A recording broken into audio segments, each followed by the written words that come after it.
ओम नमः शिवाय दोस्तों। सीकेडी रिवर्स प्रोग्राम के पार्ट 2 में मैं आप सबका स्वागत करता हूं। आज की वीडियो में आपको वो जानकारी मिलने वाली है जो आपको कहीं नहीं मिलती है, जो कोई भी बंदा किसी को भी फ्री में तो बिल्कुल नहीं बताता है। वो जानकारी आज मैं आप सबको देने वाला हूं। लेकिन आज के वीडियो को डिटेल में शुरू करने से पहले मैं आप सबको एक काम की बात बताना चाहता हूं। आप में से कुछ बंदे ऐसे भी होंगे जिसको शायद इस बात पर विश्वास ना हो कि जो कार्डों की वैल्यू होती है वो दवाइयों से बहुत ज्यादा होती है। ऐसे ऐसे सीकेडी के पेशेंट होते हैं जो महीने की 15,000 रुपए की, 30,000 की, यहाँ तक कि 50,000 की भी दवाइयां खाने लग रहे होते हैं, लेकिन रिजल्ट रिजल्ट बिल्कुल जीरो।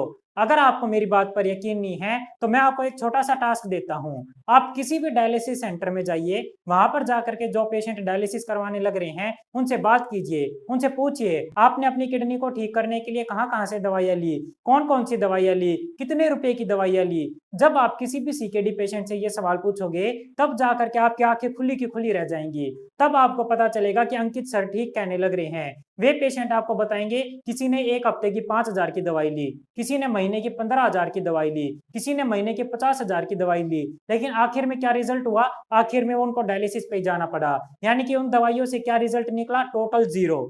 अब जो पेशेंट डायलिसिस पे जा चुके हैं उनको तो बताने की जरूरत है ही नहीं, क्योंकि डायलिसिस पे जाने से पहले उन्होंने कई जगह पर हाथ मारा होगा, फिर भी वो गए कहां पर? डायलिसिस पे। क्यों? क्योंकि उन्होंने ऐसी जगह पर पैसा लगाया, ऐसी दवाइयों में पैसा लगाया जो ना तो प्योर थी और ना ही उनसे कुछ रिजल्ट मिलने की उम्मीद थी। इसी वजह से मैं अपने पेशेंट को काढ़ा देता हूँ, दवाइयां कभी रिकमेंड नहीं करता। और उन्हीं में से कुछ काढ़े मैं आपको बताने वाला हूँ, और उन्हीं काढ़ों की सहायता से आप इन दवाइयों से तो ज्यादा अच्छा फायदा पा सकते हो। अब इन काढ़ों के बारे में डिटेल में बताने से पहले मैं आप सबको एक छोटी सी जानकारी देना चाहता हूँ।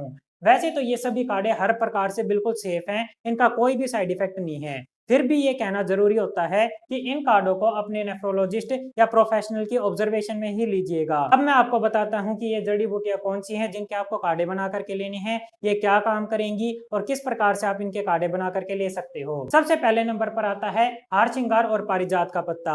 हार श्रृंगार ये किसी भी प्रकार के वायरल इन्फेक्शन, सूजन या फिर बुखार को दूर करने में मिरेकुलस काम करता है। जब किडनी खराब होने लग रही होती है तो किडनी पे लोड आता है, जिसकी वजह से नियर बाय ऑर्गन भी फेल होने लग जाते हैं, उन पर इन्फ्लामेशन आने लग जाती है। हार श्रृंगार इन्फ्लामेशन को, इन्फेक्शन को दूर करने का काम करता है।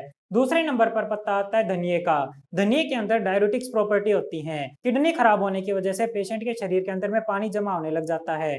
डाययूरेटिक्स का मतलब होता है कि बढ़े हुए पानी को शरीर से बाहर निकालना, किडनी को साफ करना। जो धनिया होता है वो सूजन को दूर करने में, बढ़े हुए पानी को बाहर निकालने में बड़ी अच्छी सहायता करता है। तीसरे नंबर पर आता है पत्थर चट का पत्ता। पत्थर चट को तो आप बड़े अच्छे से जानते हो। पत्थर चट किडनी स्टोन में, किडनी की इन्फेक्शन में, किडनी फेलियर में बड़ा अच्छा काम करता है। पत्थर चट के पत्ते किसी भी प्रकार की किडनी की बीमारी में दिए जा सकते हैं और उसमें इसके मिरेकुलस रिजल्ट देखे जाते हैं। चौथे नंबर पर आता है केले का तना। जो केले का तना होता है वो डिटॉक्सिफाई करता है बॉडी को। उसके भी अनेक प्रकार के बेनिफिट्स होते हैं जिसको यूज कर सकते हैं हम इस कॉम्बिनेशन के साथ में। अगले नंबर पर आता है पुनर्नवा का काढ़ा। पुनर्नवा एक ऐसी जड़ी बूटी है जिसको कि हर कोई जानता है। किडनी फेलियर के केस में, लिवर फेलियर के केस में, चाहे आप कहीं पर भी इलाज करवाने क्यों ना जाओ, आपको पुनर्नवा तो जरूर दी जाएगी। लेकिन पुनर्नवा में एक खास बात ध्यान देने की होती है। ज्यादातर वैद्य या आयुर्वेदाचार्य जो भी पुनर्नवा देते हैं वो मेडिसिन की फॉर्म में देते हैं। मेडिसिन आज के टाइम पे जितनी भी बनने लग रही हैं उसमें भरपूर मिलावट की जाने लग रही है। इसी वजह से मैं ये रिकमेंड करता हूँ कि पुनर्नवा की मेडिसिन के बजाय उसका काढ़ा लीजिएगा, उसकी जड़ी बूटी लीजिएगा, तो आपको ज्यादा फायदा मिलेगा। अगले नंबर पर आता है कंघी का पत्ता। कंघी का पत्ता जो होता है वो भी मिरेकुलस काम करता है किडनी को हील करने में। इन 6 प्रकार की जड़ी बूटियों के जो मैं काढ़े बताने लग रहा हूँ, इन काढ़ों के बारे में और इन जड़ी बूटियों के बारे में डिटेल जानकारी मैं आने वाले वीडियोस में दूंगा कि इन जड़ी बूटियों के क्या क्या काम रहते हैं और कैसे कैसे ये शरीर को हीलिंग प्रोवाइड करती है। तो आने वाले वीडियोस को प्राप्त करने के लिए मेरे चैनल को सब्सक्राइब कर लीजिएगा। अब मैं आपको बताता हूँ कि इन जड़ी बूटियों को लेने का मेथड क्या रहने वाला है, किस प्रकार से इन जड़ी बूटियों का आपको सेवन करना है और कितनी मात्रा में करना है। सबसे पहले नंबर पे तो इसका मेथड ये रहेगा कि आपको एक प्रकार की जड़ी बूटी का काढ़ा एक हफ्ते के लिए लेना है। केवल इनमें से एक जड़ी बूटी ऐसी रहने वाली है जो कि है पुनर्नवा। इसका काढ़ा आपको लगातार लेते रहना है। बाकी के 5 प्रकार की जड़ी बूटियों का काढ़ा आपको एक काढ़ा एक हफ्ते के लिए लेना है। एक हफ्ते के अंदर में आपकी जो बॉडी है उस काढ़े को अच्छे से एब्जॉर्ब कर लेगी और उस काढ़े से मिले हुए मिनरल्स का अच्छे से यूटिलाइज कर लेगी। उसके बाद अगले हफ्ते आपको अगली प्रकार की जड़ी बूटी का काढ़ा लेना है। फिर उस हफ्ते आपका शरीर उस जड़ी बूटी से मिल रहे मिनरल्स को एब्जॉर्ब करेगा और अपने आप को हील करेगा।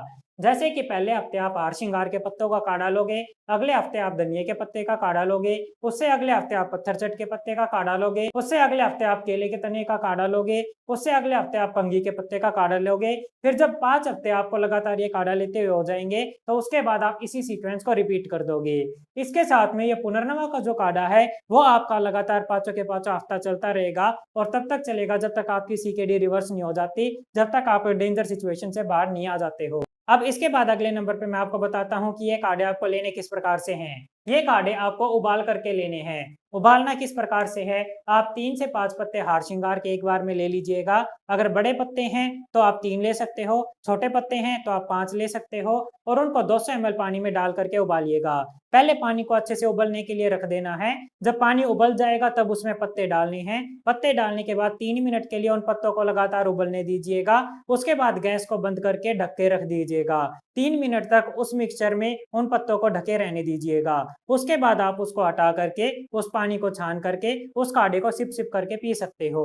बस इस बात का ध्यान रखिएगा कि इतना भी ज्यादा गर्म ना हो कि आप अपने होठों को या जीभ को जला लो। आप उसको थोड़ा सा हल्का ठंडा करके फिर आप उसको घुट घुट करके पी सकते हो। अब मैं इन काढ़ों को लेने के आपको रूल्स बता देता हूँ। देखिए, कोई भी चीज सावधानी पूर्वक ली जाती है तो वो फायदा देती है, लेकिन अगर हम लापरवाही कर देते हैं तो वही चीज हमें नुकसान भी कर सकती है। इसी वजह से आपको इन काढ़ों को लेने के रूल्स भी जानने बहुत ज्यादा जरूरी हैं। सबसे पहला रूल लेने वाला है लेस क्वांटिटी एंड फ्रेश। इस रूल का मतलब ये है कि जब भी आप काढ़ा लेना चालू करते हो तो छोटी क्वांटिटी से चालू कीजिए। जैसा मैंने आपको बताया कि एक बारी में अगर आपको पत्ते लेने हैं तो 3 से 5 पत्ता लेना है, तना लेना है तो 1 इंच तक स्टेम लेना है। उसके बाद अगर बहुत छोटे छोटे पत्ते हैं तो आप 10 से 15 भी ले सकते हो। लेकिन मेरी इस बात का ध्यान रखिएगा कि शुरुआत हमेशा कम क्वांटिटी से कीजिए। जड़ी बूटियों को जितना हम कम मात्रा में लेते हैं उतना ज्यादा असर दिखता है। अपने आप को जल्दी हील करने के चक्कर में बहुत से पेशेंट ये करने लग जाते हैं कि मुट्ठी भर के जड़ी बूटी ली और उसका काढ़ा बना करके लेने लग गए। ऐसा नहीं करना है। अगले नंबर पर जितना पॉसिबल हो पाए फ्रेश और ताजा जड़ी बूटी, ताजा प्लांट्स, ताजा हर्ब्स का यूज कीजिएगा। पेशेंट को अगर हम ये कह देंगे कि मैं महीने की 15,000 की दवाई दूंगा तो 15,000 की दवाई लेने के लिए पेशेंट रेडी हो जाता है। लेकिन अगर हम उसको ये कह देंगे कि थोड़े से हाथ पैर मार करके अपने नजदीक के एरिया में ढूंढ करके इन जड़ी बूटियों का काढ़ा बना करके लेना शुरू कर दो, तो पेशेंट कहेगा सर मैं कहाँ ढूंढूंगा, मेरे को तो मिलने ही नहीं वाला, आप कहीं से भिजवा दीजिए। अरे ताजा जड़ी बूटी आपके लोकल एरिया में मिल जाती है। आप महीने के 15,000 रुपए ऐसी दवाइयों में लगाने के लिए रेडी हो जो आपके शरीर को और खराब करेंगी, आपको ठीक नहीं करने वाली। लेकिन आप थोड़ा सा एफर्ट ढूंढने में रेडी नहीं हो, आप पौधे बेचने वालों से, नर्सरी वालों से बात करोगे तो आपके घर पर ला करके इन जड़ी बूटियों के पौधे दे जाएंगे वे आपको। अब इसके बाद अगला रूल रहने वाला है सीरियस ऑब्जर्वेशन। इस बात का खास ध्यान रखिएगा, मेरी इस बात को गलत मत समझिएगा। ये जो काढ़े मैंने बताए हैं ये जनरल काढ़े हैं और बिल्कुल सेफ है। इनको सीकेडी की हर स्टेज का पेशेंट ले सकता है, चाहे वो स्टेज 1, 2, 3, 4, 5 या डायलिसिस पेशेंट ही क्यों ना हो। हर स्टेज का पेशेंट इन काढ़ों का फायदा उठा सकता है। लेकिन अगर पेशेंट की रिपोर्ट लगातार खराब आती जाने लग रही है, पेशेंट के शरीर के अंदर में इमरजेंसी सिम्टम्स बने हुए हैं, उसको सूजन आ रही है, उल्टी आने लग रही है, दस्त लगने लग रहे हैं, उसका कंडीशन ज्यादा बिगड़ती जाने लग रही है, तब ऐसी कंडीशन में पेशेंट की मजबूरी बन जाती है कि वो अपनी रिपोर्ट्स के अनुसार, अपने सिम्टम्स के अनुसार, अपनी प्रेजेंट कंडीशन के अनुसार ट्रीटमेंट ले, ताकि पेशेंट की प्रेजेंट कंडीशन के अनुसार, उसके सिम्टम्स के अनुसार, उसकी रिपोर्ट्स के अनुसार उसको Ayurveda protocol, kidney protocol, diet plan बना करके दिया जाए, पेशेंट उसको फॉलो करे और पेशेंट डायलिसिस से बच सके, या अगर डायलिसिस शुरू हो चुका है तो धीरे धीरे करके उसको बंद कर सके। हम पेशेंट को सीरियसली ऑब्जर्वेशन में ट्रीटमेंट लेने के लिए इस वजह से भी कहते हैं क्योंकि मेरे पास एक पेशेंट की कॉल आई जो कि पेशेंट ऑलमोस्ट डेड कंडीशन में था। मैंने उसकी रिपोर्ट्स को स्टडी करा, उनकी कंडीशन को स्टडी करा और उसके अनुसार पेशेंट को आयुर्वेदा प्रोटोकॉल दिया। केवल एक काढ़ा ऐसा बताया गया था जिसकी सहायता से पेशेंट की जान बच गई। वो काढ़ा पेशेंट के लिए उसकी कंडीशन के अनुसार, रिपोर्ट्स के अनुसार स्पेशली उसके लिए प्रिपेयर किया गया था।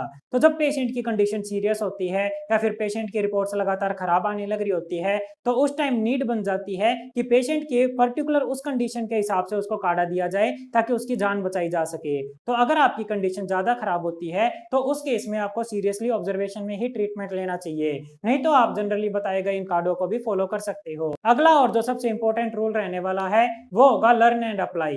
अब इसका क्या मतलब है? इसका मतलब ये है कि मान लीजिए आपको सूजन आने लग रही है, तो सूजन आने के केस में आपको क्या करना है कि इन काढ़ों में जो पानी की मात्रा बताई गई है आप उसको हाफ भी कर सकते हो।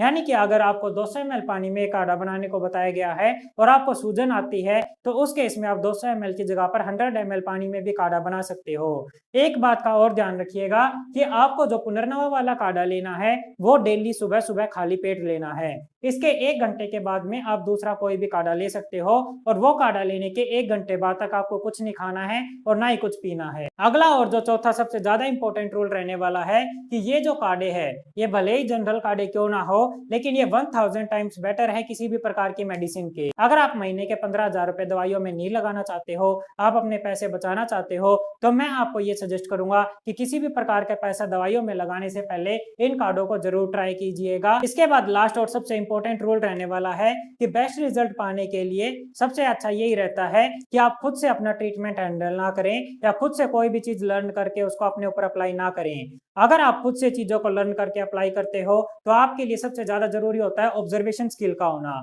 अगर आप चीजों को ऑब्जर्व करके ये चीज खुद से स्टडी कर सकते हो कि मैंने ये चीज ली, इन चीजों को लेने से मेरे शरीर को फायदा मिल रहा है तो मैं इन चीजों को कंटिन्यू रखूंगा, और मैंने ये चीज ली, इस चीज की वजह से मेरे को नुकसान हुआ है, इस चीज को मैं बंद कर दूंगा। अगर आप ये ऑब्जर्वेशन स्किल डेवलप कर सकते हो तो फिर आप अपना ट्रीटमेंट खुद से हैंडल कर सकते हो, आपको किसी सहायता की आवश्यकता नहीं है। लेकिन अगर आप ये ऑब्जर्वेशन स्किल डेवलप नहीं कर पा रहे हो और आपको गाइडेंस चाहिए कि कोई बंदा मेरे को बता दे कि मैं क्या करूं क्या ना करूं, तो उस केस में आपको मैं यही सजेस्ट करता हूं कि एक बार के लिए ऑब्जर्वेशन में ट्रीटमेंट लेकर के चीजों को अप्लाई करना लर्न जरूर कर लीजिएगा, ताकि आपको केवल फायदा मिले, आप किसी प्रकार का नुकसान ना उठा लो। सीकेडी रिवर्स प्रोग्राम के आने वाले पार्ट में हम आपको डिटेल में बताएंगे कि और कौन कौन से काढ़े हैं जो सीकेडी को रिवर्स करने में सहायता करते हैं, और ये जड़ी बूटियों के क्या क्या फायदे रहते हैं, किस प्रकार से आप इनके अनेक फायदे उठा सकते हो। तो सीकेडी रिवर्स प्रोग्राम के आने वाले वीडियोस को प्राप्त करने के लिए मेरे चैनल को सब्सक्राइब कर लीजिएगा और बेल आइकन का बटन दबा लीजिएगा। Thank you very much, have a nice day. ओम नमः शिवाय।